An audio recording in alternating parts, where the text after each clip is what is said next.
Students, whatever homework is given to you, you have to submit it on the very next day between 8 am to 1 pm to the given WhatsApp number, and it is compulsory to submit your homework as your attendance will be marked on the basis of your submission.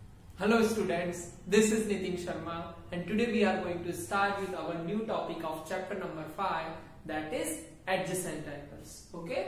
इससे पहले वाले part में हमने देख लिया था what his lines, okay, and angle के बारे में हमने देखा था. उससे रिलेटेड हमने एंगल्स देखे थे, that is supplementary angles and complementary angles. Okay, तो आज हम पढ़ने वाले हैं about adjacent angles. Okay, so पहले हम इसकी डेफिनेशन देख लेते हैं, देन हम इसे एग्जांपल के थ्रू समझेंगे. Okay, so two angles are adjacent if इनकी तीन कंडीशन है. अगर ये तीनों कंडीशन वो फुलफिल करता है तब हम उन टू एंगल्स को क्या बोलेंगे कि वो एडजेसेंट एंगल्स है. Okay, so first condition is they have a common vertex. Second one is they have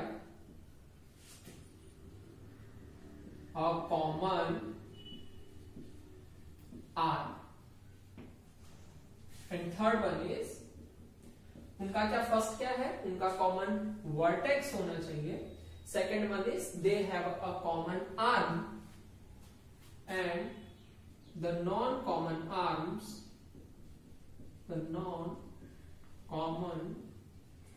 arms are on either side of common arm. उनकी जो नॉन कॉमन आर्म्स हैं वो ईदर साइड यानी दोनों तरफ होनी चाहिए, और we can say opposite sides of the common arm. Okay, ये है कंडीशन. अगर ये कंडीशन फुलफिल हुई तभी हम टू एंगल्स को क्या बोलेंगे कि वो क्या है, एडजेसेंट है. अब इसे हम एग्जांपल के थ्रू समझते हैं. ओके,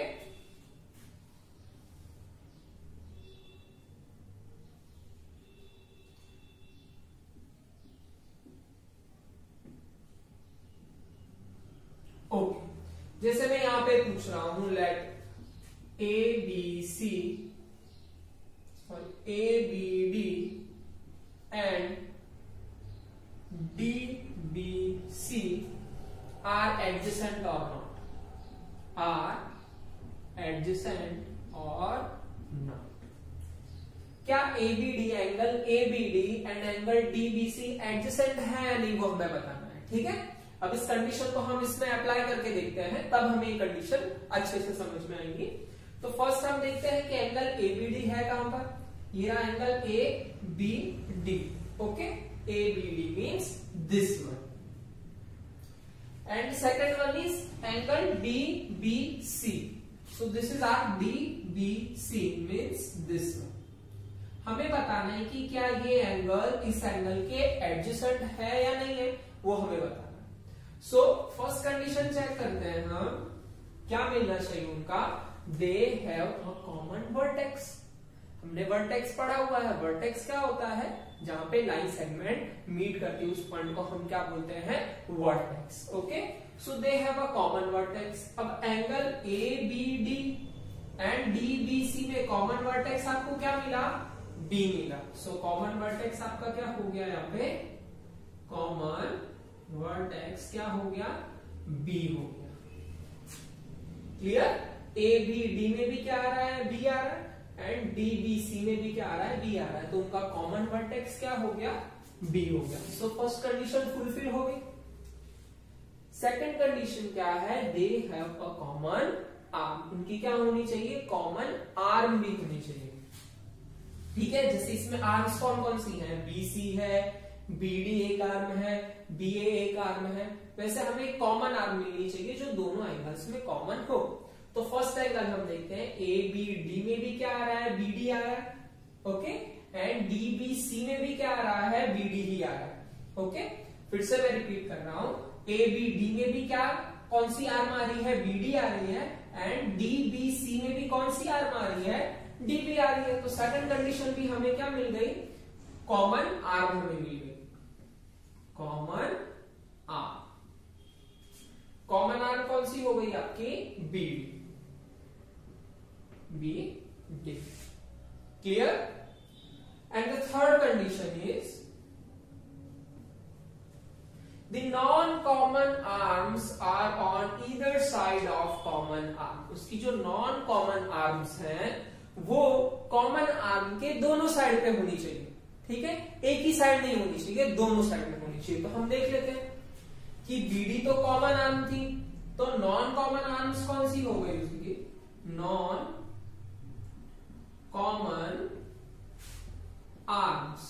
नॉन कॉमन आर्म कौन सी हो गई, बीए एंड बीसी, क्योंकि कॉमन तो हमें कौन सी मिल गई थी, बीडी मिल गई थी। तो नॉन कॉमन आर्म्स कौन सी हो गई आपकी, बीए एंड बीसी, ये आपकी नॉन कॉमन आर्म्स है।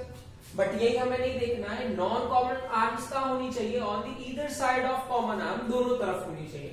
तो आप बीडी देख रहे हो, ये रहा, ये कॉमन आर्म के दोनों तरफ है, एक इस साइड भी प्रेजेंट है और एक इस साइड भी प्रेजेंट है। ओके, कॉमन आर्म कौन सी थी आपकी, ये वाली थी बीडी, और जो ये दोनों आर्म्स हैं वो उनके ईदर साइड में, मतलब दोनों साइड में प्रेजेंट है, इस साइड भी प्रेजेंट है एंड इस साइड भी प्रेजेंट है, एक ही तरफ प्रेजेंट नहीं है, तो अलग अलग साइड पे प्रेजेंट है। ओके, सो हम क्या बोल सकते हैं, angle ABD and angle DBC are adjacent. Okay, angle ABD और डीबीसी क्या है, एडजेसेंट है। क्लियर? इसी में मैं एक और एग्जांपल देता हूं और वो आप फाइंड करने का ट्राई करिए कि वो एडजेसेंट है या नहीं।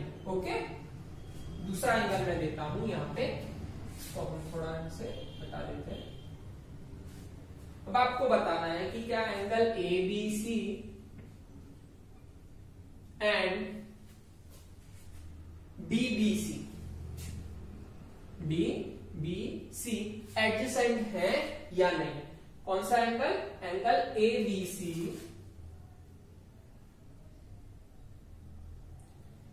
फर्स्ट वन है एंगल एबीसी। एंगल एबीसी कौन सा है, this one, this complete angle, and angle DBC, which one is DBC, DBC. आपको ये बताना है कि ये इसके एडजेसेंट है या नहीं। ओके, पहले आप खुद से ट्राई करेंगे, देन आफ्टर आप सॉल्यूशन देखेंगे। ओके, तो एडजेसेंट है नहीं, उसके लिए हमारे पास तीन कंडीशन है। कौन सी है, फर्स्ट हम चेक करते हैं कि दे हैव अ कॉमन वर्टेक्स। अब हम कौन से एंगल की बात कर रहे हैं, दिस वन। ओके, हमें इसे देखना है, इसे। Okay, angle ABC and angle DBC. Where is angle ABC, ABC and DBC. DBC दोनों में कौन सी कॉमन वर्टेक्स आ रही है, यस, बी। एबीसी में भी क्या आ रहा है, बी पॉइंट आ रहा है, एंड डीबीसी में भी क्या आ रहा है, बी पॉइंट आ रहा है। तो हमारी कॉमन वर्टेक्स कौन सी हो गई, B. Common vertex is B. सही किया था आपने। Second one is, second condition क्या है, they have a common arm. कौन सी होगी कॉमन आर्म, एंगल एबीसी में भी बीसी आ रहा है एंड एंगल डीबीसी में भी क्या आ रहा है, बीसी आ रहा है। तो आपकी कॉमन आर्म क्या हो गई, common arm, which one, BC. Clear? ABC में भी बीसी आ रहा है एंड डीबीसी में भी बीसी आ रहा है, तो कॉमन आर्म कौन सी हो गई, BC. Third one is the non common arms are on either side of common arm. तो पहले हम नॉन कॉमन आर्म्स देखेंगे, जो कॉमन हो गई वो तो कॉमन है और बाकी जो दो बची वो नॉन कॉमन आर्म्स है। ओके, सो बीसी तो आपकी कॉमन आर्म में आ गई, तो नॉन कॉमन आर्म कौन सी हुई, BD and BA. Okay, non common arms कौन सी हो गई, बीडी एंड बीए। अब हमें क्या देखना है, नॉन कॉमन आर्म्स तो हमने पता लगा ली, अब क्या वो कॉमन आर्म के दोनों तरफ है या एक ही तरफ है? अगर दोनों तरफ है तो हमारी कंडीशन तीनों फुलफिल हो जाती है, देन हम कह सकते हैं कि वो एडजेसेंट है। अगर दोनों तरफ नहीं है तो हम नहीं बोलेंगे कि वो एडजेसेंट है। ओके, सो ये रही हमारी कॉमन आर्म और ये रही हमारी नॉन कॉमन आर्म्स। पर ये तो क्या है, दोनों एक ही तरफ है।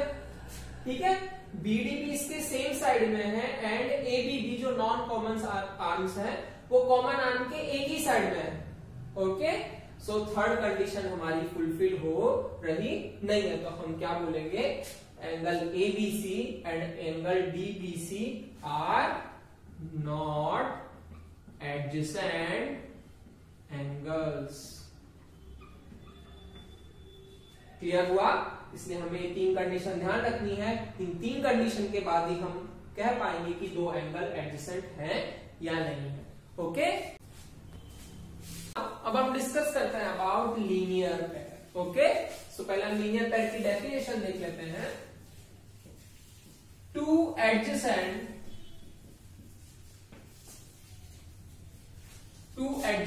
Angles are said to form a linear pair, said to form a linear pair if their non-common arms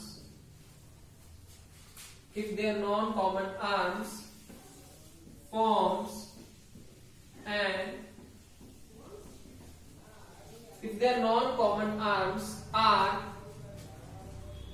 opposite rays. अगर उनके नॉन कॉमन आर्म्स क्या फॉर्म करें, अपोजिट रे फॉर्म करें, तो हम क्या बोलेंगे कि वो लीनियर पेयर है।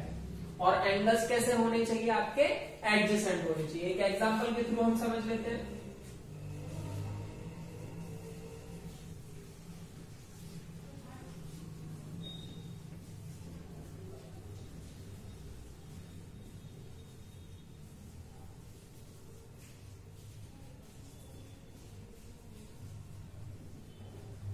ओके, हमारे पास टू एंगल्स है, angle DOB and angle DOA. Okay, दोनों क्या है, एडजेसेंट एंगल्स है। DOB and DOA are adjacent angles. Linear pair की डेफिनेशन में क्या है, two adjacent angles are said to form a linear pair if their non common arms forms an opposite rays. अगर उनकी non common arm two opposite rays form कर रही है तो मैं क्या बोलूंगा कि वो लीनियर पेयर है। ठीक है, अपोजिट में होनी चाहिए। तो इनकी नॉन कॉमन आर्म्स कौन सी है, कॉमन आर्म तो ओडी ओडी हो गई। डीओबी में भी ओडी कॉमन आ रहा है एंड डीओए में भी ओडी कॉमन आ रहा है। Okay, so non common arm कौन सी हो गई आपकी, OB and OA, and they form two opposite rays. Okay, OB के अपोजिट क्या हो गया, ओए हो गया। अब हमें ध्यान रखना है कि इसमें टू एडजेसेंट एंगल्स का एडिशन कितना होना चाहिए, आपका 180 होना चाहिए। दैट इज सप्लीमेंट्री होना चाहिए। Means angle DOB plus angle DOA is equal to 130 plus 50 degree. So what you will get, 130 plus 50 is 180 degree. Okay, और ये क्या फॉर्म कर रहा है, सप्लीमेंट्री फॉर्म कर रहा है। ओके, सप्लीमेंट्री में हमने क्या देखा था कि टू एंगल्स का अगर एडिशन, उसमें था एनी टू एंगल्स। अब सप्लीमेंट्री और इसमें क्या डिफरेंस है कि लीनियर पेयर में जो एंगल्स होने चाहिए वो कैसे होने चाहिए, एडजेसेंट होने चाहिए। ठीक है, लेकिन सप्लीमेंट्री में ऐसा जरूरी नहीं है। उसमें सिर्फ एंगल्स का एडिशन क्या होना चाहिए, 180 होना चाहिए। तो हम क्या बोल सकते हैं, एवरी जो लीनियर पेयर है वो क्या है, सप्लीमेंट्री एंगल है। बट हर सप्लीमेंट्री एंगल को हम लीनियर पेयर नहीं बोल सकते, क्योंकि सप्लीमेंट्री एंगल में और may not be adjacent angle हो सकता है। ओके, सो स्ट्रिक्ट डेफिनेशन इसकी क्या है, लीनियर पेयर में हमें क्या होने चाहिए, एडजेसेंट एंगल होने चाहिए, और उन दोनों एंगल का एडिशन क्या होना चाहिए, 180 डिग्री होना चाहिए। Is it clear? तो ये था हमारा अबाउट लीनियर पेयर। इसका एक छोटा सा रिमार्क है, वो हमें ध्यान रखना है। Okay, now our remark is angle is a linear pair. Angles in a linear pair are always supplements of each other, but every pair of supplementary angles need not form a linear pair. इसका meaning क्या है कि angles अगर linear pair में है तो वो हमेशा क्या होंगे, एक दूसरे के सप्लीमेंट्स होंगे। इसका रीजन अभी हमने देखा कि जैसे मैंने यहां पे दो एंगल ले लिए, A B C and P Q R. Okay, ये वाला एंगल को मैं ऑब्ट्यूज एंगल बना देता हूं, से this is 120 P Q are and this is 60। Okay, अभी ये दो एंगल है, ये दो एंगल आपस में सप्लीमेंट्री जरूर है, बिकॉज 120 एंड प्लस 60 कितना होता है, 180 होता है। मीन्स एक दूसरे के सप्लीमेंट्री एंगल जरूर है, बट इनको मैं क्या नहीं कह सकता, लीनियर पेयर नहीं कह सकता। Why? Because they need to be two adjacent angles. उनको क्या होना जरूरी है, एडजेसेंट एंगल्स होना जरूरी है।